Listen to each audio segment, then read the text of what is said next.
my GM who drafted me, he was fired month after I got drafted. Not for that. Do you think it had anything to do with it? Not for that. I know you're a big fashion guy, and people say, like, how seriously do you take it or whatever? I'm sure you have a stylist and everything. Like, do you ever get mad at teammates when they're not dressed well enough? I don't have a stylist. You don't have a stylist? No. Really? You just have a tailor, right? I have a tailor. Yeah, I just send him like ideas of the suits I want, or like if something new pops out, some material new, he send it to me and he just makes it.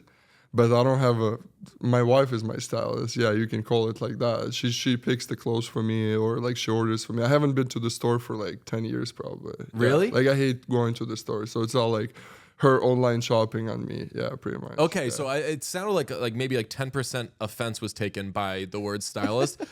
If I could swing it, I would absolutely have a stylist. That sounds amazing. No, yeah, I mean, probably, but it would just take too much time and effort. I don't want to do that. I mean, yeah, like I got 2 kids. And you have to give away credit. Yeah. I mean, it's just Shout out to your too wife. many She people. seems like she's killing it. Yeah, well, I mean, yeah, probably. How do you like Boston? I love it. It's good so far. You know, obviously with the move and kids, you know, you try to get settled, and also training camp. It's pretty intense game. So, I mean, getting there. It's wild. This is your longest contract since your entry-level contract, which is bonkers to me. Every other contract has been 1 year, 2 years, and you've obviously been on a few different teams, but it feels like not in kind of the traditional way a guy would bounce around the league. Like there's been teams where like you've wanted a better fit or whatever. Like why now did you feel it was kind of right to find a long-term home? Well, I mean, it took me 11 years in the league to sign a 6-year deal. Some guys have 60 NHL games and they're signing those deals. So it depends, right? Obviously, like you said, every trade and every move was different. Buffalo was unpredictable. It was just the trade for bigger player, the player they needed at that time. And I was in Colorado for a long time. And I mean, don't get me wrong, I had the long-term contract offers.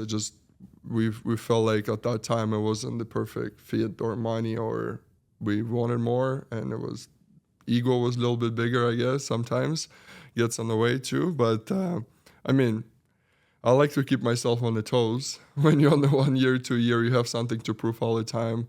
But it's also nice to have a security for your family, like right now, and you can focus on winning the Stanley Cup, not to earning another contract. Something that you mentioned there is interesting. You came in 2013, and I want to say 2014, 2015, like right after that was when the second contracts more commonly started being like long-term deals, 8-year deals.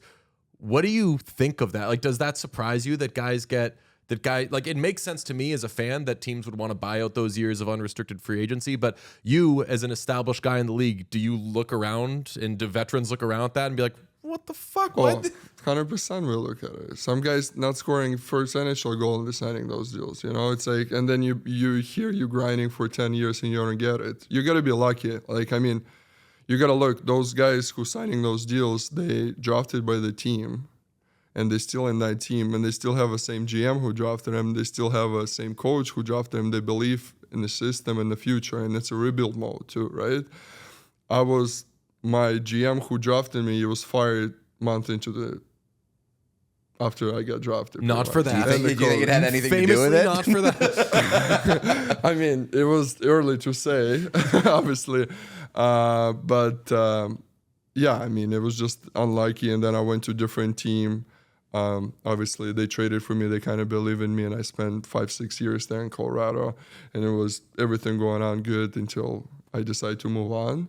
But then every other team, it's like coaches changes, sex scandals, and all that stuff. So I kind of got caught in some tough situations once in a while. Well, I do want to get back to contract stuff, but what was the weirdest situation? The first thing that comes to mind is just anything involving Patrick Waugh, but like what was the biggest, like what is this situation? I guess aside from Chicago sex scandal stuff, well, but like Calgary too, because it seemed like everybody was at that point. There was a big exodus from Calgary, and then like you requested the trade, and everybody knew it. So like, yeah, was that the weirdest? What was the weirdest one? Well, Calgary was weird last year because after the year, we kind of knew Daryl was leaving, and we weren't sure about Tree leaving, so we kind of expected him to be there. And I was talking to the ownership, and when Tree announced it, I still said, listen, like, I still believe in this team. I wanted to stay. Like, I have one more year on my deal. Maybe we can start talking after July 1st. And everything was positive. But then we had, 6-7 free agents, Lindy, Hanifin, Tanev, all those guys. And everybody got offer except me. So, and obviously we talked in the room, and it was kind of, I felt like it was a little bit disrespectful for me, because for how much effort and my heart I put in that team and the organization. And I mean, there's a couple things too during the season, and we decided to don't wait until March and request the trade a little bit early, so I have some time to adjust. And also, it was my contract year, so it was important for me to get ice time, get points, and all that, right? So, like, everybody look at the future. Yeah. I gotta ask, because it was a contract year, and from like my perspective, you took big steps last year, like in terms of your progression. Are those things connected, or do you just feel like you kind of naturally progressed a little bit? Well, I was naturally progressive. I think the 2 years with Daryl was the best 2 years in my life. I really enjoyed it. I thought he was it's a lot of him why I'm where I'm at right now. I think he teach me so much, and I enjoy my time over there. Sometimes it was hard, sometimes it was stressful and all that, like with every coaches in the seasons. But the steps I made with him while he was coaching me, they helped me where I'm at right now for sure. So I would say last year, obviously, I went in a great organization, Vancouver, and they had a great coaching staff too, who helped me different ways. And Talk is pretty similar to Daryl. He's pretty straightforward. He's honest with you, and I love that and appreciate that in the coaches. And when I get the trust from coaches, and they see what I'm bringing to the game, bringing to the table, how valuable I am in the playoffs, and they give me ice time, they trust me on the ice, that's when I succeed in the big moments, yeah. Did you think you were going to stay in Vancouver? Because that was like an awesome fit. Sorry, Bruins fans. Yeah. I mean, it's right now it's probably a little bit disrespectful to talk about UXs, right? It's like, but obviously that was the. I mean, we wanted to stay at the start when we started negotiation, because you couldn't really talk to any other team, so you didn't know what offers you're gonna get, and we tried to sort it out. But you know, there's the points in negotiation when you check boxes, and then a couple of things didn't go the way we wanted to, and kind of felt a little bit disrespectful too, and didn't work out. Were there a bunch of teams? I imagine there were a bunch of teams in on you. I know, like Colorado was. Like, who were you talking to? Hey, thanks for watching the channel. We appreciate everybody who checks out our stuff, but 80% of our viewers are not actually subscribed to this page, so if you could smash that subscribe button, it would go a very long way for us. The more subscriptions we have, the more visibility we get from YouTube, which allows us to do more. So press that button. Thank you. There was few teams. We're not gonna make names, but it's like funny. You were talking about the contracts. It's like I was free agent 2 years ago, and I also had a great playoffs. Yeah, we lost to Edmonton, but I had a really good series against Dallas. I thought I was playing really well, and against Edmonton, I was playing against Connor all the time. They beat us in 5. We had a good team, and I thought I was gonna get a lot of offers too. But because of the COVID and the cap situations, teams just didn't have money, and they didn't have a right fits. So it was no offers that summer. And then compared to this summer, it's like, well, how much better were you playing? That much better. So to get like 20 teams instead of the 0. So it's like, it's all about timing. It's all about luck. It's all about situations. COVID obviously screws some things out. Cap space didn't grow. So like the big name players signed the big deals, and then you had to fill in with those $750 and $1 million contracts. And then the players of the mid money, they were getting screwed all the time, right? So it's up to the situation. Obviously, it was a lot of option. It was nice to feel that, you know, like a lot of teams wanted you to be there. But when the Boston was one of the first for sure, and it checked most of the boxes right away, we didn't even hesitate it pretty much. Yeah, main box had to be Elias Lindholm, right? Because you guys are just fucking following each other everywhere. So yeah, me and Lindy were playing here with Van last year, and we were sitting in the bus before the game, and spent a couple of days in the city, and we're like, it would be nice to sign here. And they need Really? a centerman, they need a lefty. Maybe it would be nice to sign here. Yeah. That's And I don't know if you're hilarious. familiar with Kevin Durant and Kyrie Irving, but that's what they did at the All-Star game, where they were just like, That's so pretty nice. where are we going? We're just going to find a place that needs us, and then we'll go there. You mentioned And they the... wanted to play in Brooklyn. They I don't believe that. I don't believe that. So there There's you nobody fucking- sitting in an All-Star game and That's saying, a you want to great- play for Brooklyn. There you fucking go. You're the nicest guy, but you have such a propensity for saying mean things about other teams. You famously said Just of, teams? Well, You're of the Oilers cities. fan. What's that? You're Oilers fan. You should He not be does even his talking research. to me. So you were asking people. I was asking about your turtlenecks. You were asking about my Edmonton habits. I'll tell you what, though, I wasn't super offended by the thing to do in Edmonton is root for the Oilers, because when I saw that, I was like, no, that's not true. I went to Edmonton and I did this, I did that, and I did that. But all of it is kind of connected to the Oilers. And like, I went here to watch the game, and So I why did. you live in Boston? Why did because- you go to Edmonton? To see the watch the Oilers. Oilers? Yeah. Exactly. But I guess it's not that offensive. Like, did you mean that as? No, I mean, it's just the fact. Yeah. Like, some people obviously get offended. I was having, got people sending me, like a touristy website in Instagram. It's like, hey, there's a lot of things you can go, waterfalls, you can do this, you can do. I'm like, guys, thanks, I know, but it's still like, it's like, nobody talks about it. It's like, what's that basketball player who was talking about Cleveland? Does anybody go to vacation to Edmonton? Yeah, right. Like, what else to do? Like, no, yeah. I mean, that's part of the endearing thing to me, is that like they live and die by the hockey team, and I like that kind of community. And I wouldn't want to live there, but I love that they live for the Oilers. So you said that of Edmonton, quote, pretty much nothing to do in that city except watch hockey. Of Calgary, you said, quote, Calgary is not even the number one team in Alberta. This isn't a shot at the LA, but you said of the Kings 1-3-1 system that their goal is to, quote, not play hockey. And then I'm just going to throw this in. It's kind of unrelated, but you did the gritty to mock Jake Wallman. So are you just one of those guys that, I know that everybody's competitive, but are you one of those players that like legitimately hates every other team that you're not on? Well, I mean, I don't hate, but I can explain every phrase I said, like why I meant that. You know, like obviously the Edmonton was the Edmonton thing, and Wallman was going against the little guy on our team at that time. So I told him, go do it gritty or go at the bigger guys. You know what I mean? And he scored the overtime winner against us in Detroit, and I felt like it was a little bit disrespectful doing the gritty after overtime winner. I mean, I'm not a super old school or dinosaur to like think. I know it's selling the game and it's fun, but I mean, when you do it against me, you got to take it back then.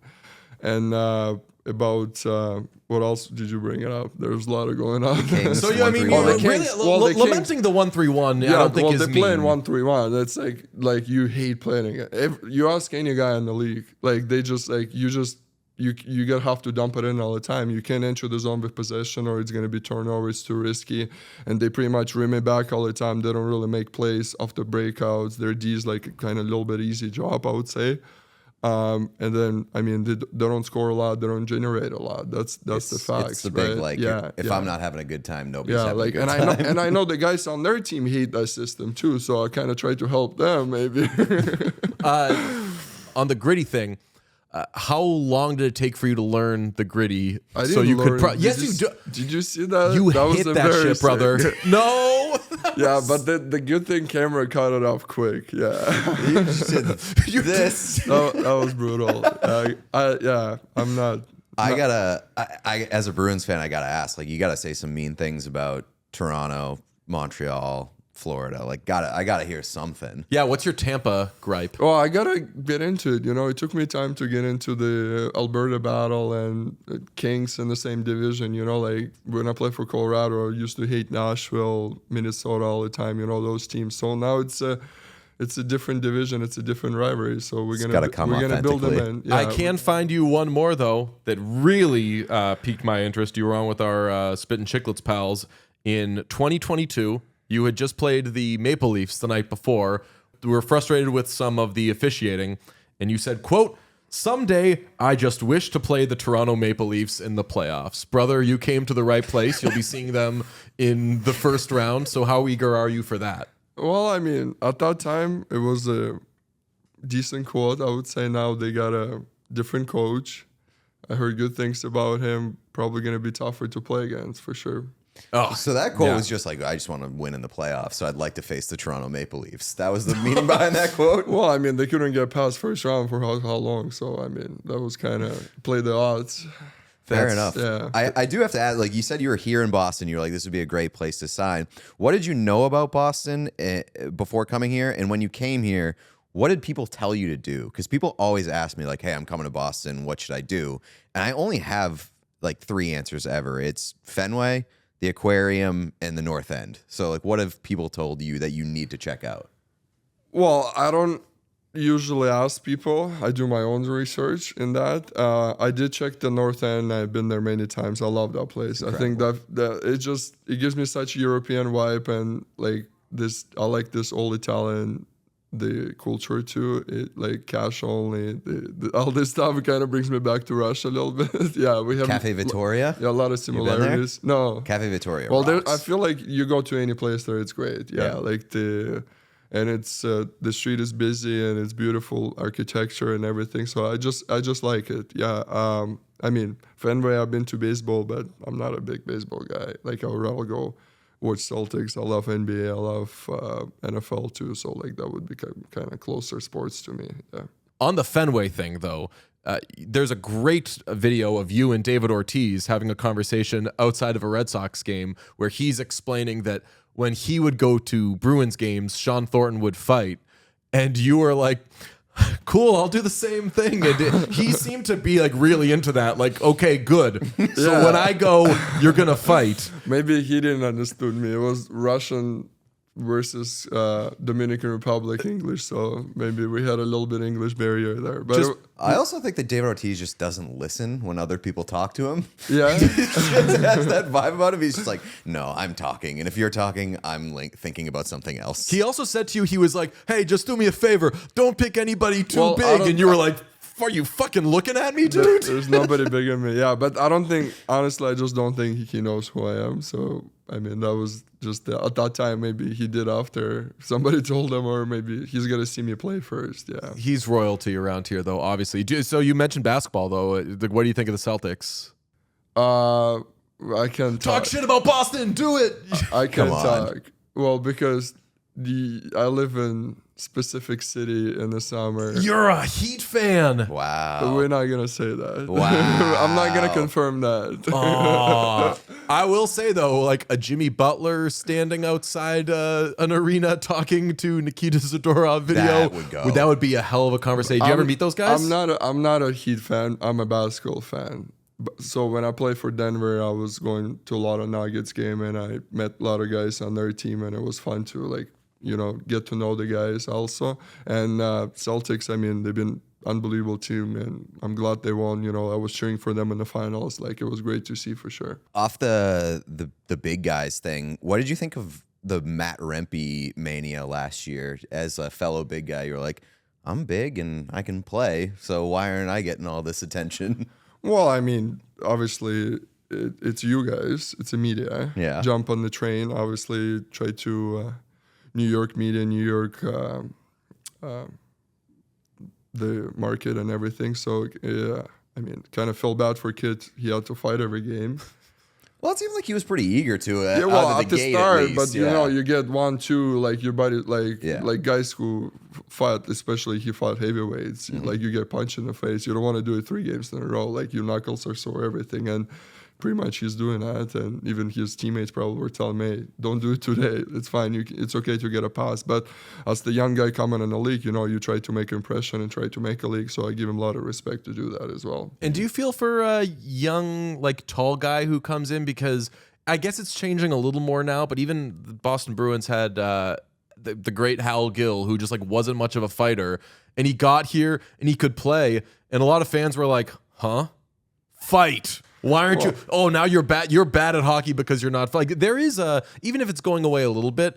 Is there like a pressure of like, you're big, do the big guy thing? Well, I mean, the people who saying that, they pretty much have no clue what's going on in hockey. Obviously, fighting is probably so much different than compared to few years back, right? Like it used to be 2-3 guys in the fourth line who's always fighting. They couldn't skate, so it was normal for them. Now it's you still have to make plays. You still have to play hockey. Fourth lines, there's a lot of guys who PK, who's playing defensive games. Like there's a lot of fourth line shutting down lines too. Like they play against the top players all the time. They just skate with them. They shut them down. So it's like it's a mix of the skill sets, right? And for me, fighting it's necessary thing when, like, obviously there's a first thing when one of my teammates get hit and get hurt and young guys have to protect. It's just the book, right? And then sometimes you need to spark your team. You get in the scrum. Sometimes you have to answer because obviously I'm making big hits sometimes, like the older guys will challenge you because they want to protect their star players and everything. But there's always time and a place to do that because you don't want to give the momentum to other teams. You don't want to kind of lose the game inside the game. So there was a lot of, it's not only like just go up there and try to fight, like there's specific times, the guys like Jimmy Benn is best at it. I would say he's a captain. Everybody knows how tough he is, but he doesn't fight all the time. He only fights when he needs to fight and when he thinks it's the right time for his team as well. So like it's art, I would say. It's a skill set for sure. You had a career high in fights last year, though, which stunned me just because of when you came into the league. I would think that it would go the other way. And I was telling Pete about it, and he was like, and also, like, you've become such a more important player to your team as it's gone on. Like, what went into that? I mean, I can tell you who that made super duper horny is these guys. Bruins probably saw you fight, saw you play well, and were like, absolutely, we love him. But like, are you surprised that your fighting has? Well, it's like I said, it's specific. Like the one fight, like I remember 3 fights. Let's say like O'Brien, I had to fight him because he was skating by our bench and calling everybody pussies, and he jumped Lafferty before, so I just had to protect my teammate. And I fought Manson because I had a goal and assist, and I want to go to Ho, so I just asked him. Really? Yeah, well, I'm like, might as well. When's the next time I'm gonna get an apple and assist mid game? And like, I just go to, and I slipped, and it was awful fight, And Maroon, it was just a little battle in front of net. Like we got tangled up. Like sometimes you just don't think you're in emotions during the game, and you drop gloves or something happens. So it's not like I'm planning like, oh, I'm gonna have a career fight today. Do you ever like look forward to fighting, or is it just I don't want to do this? I don't like it. Okay. No, I don't know who likes it. Okay. Like maybe some guys do, but I'm not one of the guys. Yeah. Like who would like to hurt other people and get punched in the face? I don't think many guys would do that. Like you'd be surprised. Yeah. That sounds crazy. Yeah, dude. well, I'm not that crazy. Yeah, for sure. What I took from that is, so pussy is the line. That's is that like where it gets into like, okay, you're gonna have to answer for that? Well, I mean, yeah, it's fair. I mean, you skate by the bench. I get called a pussy regularly, and I've never fought. Yeah, you can call me, but then when you do that in front of everybody, and then you try to send a message, you try to build a like a mindset inside the team. There's a lot of young guys that watching in Vancouver, and you be like, you can't let it slide. Like the team's gotta respect us. That's when they play you, it's gonna pay you off later. They're gonna know who you're playing against. It's hard to play against. You're gonna pay for everything. So it's just the game inside the game again. Yeah. What have you picked up from the culture of the Bruins since getting here? Because people always talk about like the culture and how it led to sustainable success. What have you picked up from the group and the culture here so far? Yeah, no. I remember my second NHL game. I played with Buffalo against the Bruins, and just like watching them before that, like that series, I was the Canucks fan when I was kind of in junior in NHL in Russia in junior, and then when I came over, the 2011 Stanley Cup, was watching those finals, and how hard they play and how physical it would be, and I experienced myself my second NHL game. Like every time you go in the corner, you get hit by like Horton, Chara, Luch, like all the big guys. It was so hard to play against. You're gonna get beat up when you play Boston. It's just like you don't want to fuck around because you like there's not many guys to fuck around with. So you just experience that as to playing against them. Like I remember my first PK shift, I went in front of net, and Big Z was net front on the power play, and he was giving me cross checks, and I'm like, the fuck am I supposed to do? I'm like 18 years old. Like I'm trying to box him out, but he gives me cross checks and I don't want to crush him back because he's so big and scared. So like you have that in your head all the time. And then when you come here and then Marshy and he's been through everything, the full culture and how hard he trains, how respectful the guys here, how it's, I usually, you know, when you come to captain skates and it's young guys skate on their own and older guys first group. And then here Marshy is like, no, everybody skate with young guys. So he wants to interact with young guys. He wants the young guys to watch him and learn and how hard he needs to work, what they need to do in the gym and everything and talk. And how like he comes in the gym, he shakes every young guy's hand. He talks to them, asks him how the family. So like just like that thing, like I haven't seen my past team. So it was kind of like surprise for me for sure. That's all descendant from Chara, man. That's all like he had if we all speak English, we're all speaking English. We're not breaking up into little cliques or whatever. If you're here, if you have a uniform, if you have skates, you're supposed to be here. And that also means like you better be doing as many pull-ups as I'm doing, or you're doing. So that all comes from him. And I'll end on this note. I'm very proud of us that we got through this conversation without making it about the Z in Boston thing. Shout out to you that throughout your career, you've been like, no, Chara is Z. What will you take as a nickname, though? Is Zaddy good or? Well, you can call me Z. It's a big Z. I mean, Zaddy is good. Zad's like a lot of guys call me different. I mean, it's up to you. Like I don't. Yeah. Just don't. Well, I was gonna say just don't call pussy, but you did say you said you could call me a pussy. Just don't call my teammates pussies. Yeah. Well, you definitely cannot call me a pussy because you're Oilers fan. Yeah. All right. We all silly like the mayor.